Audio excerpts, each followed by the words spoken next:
చక్కని సీతకి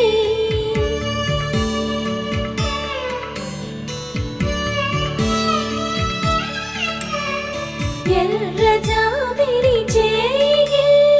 రాముడేడని అడుగుతుంటే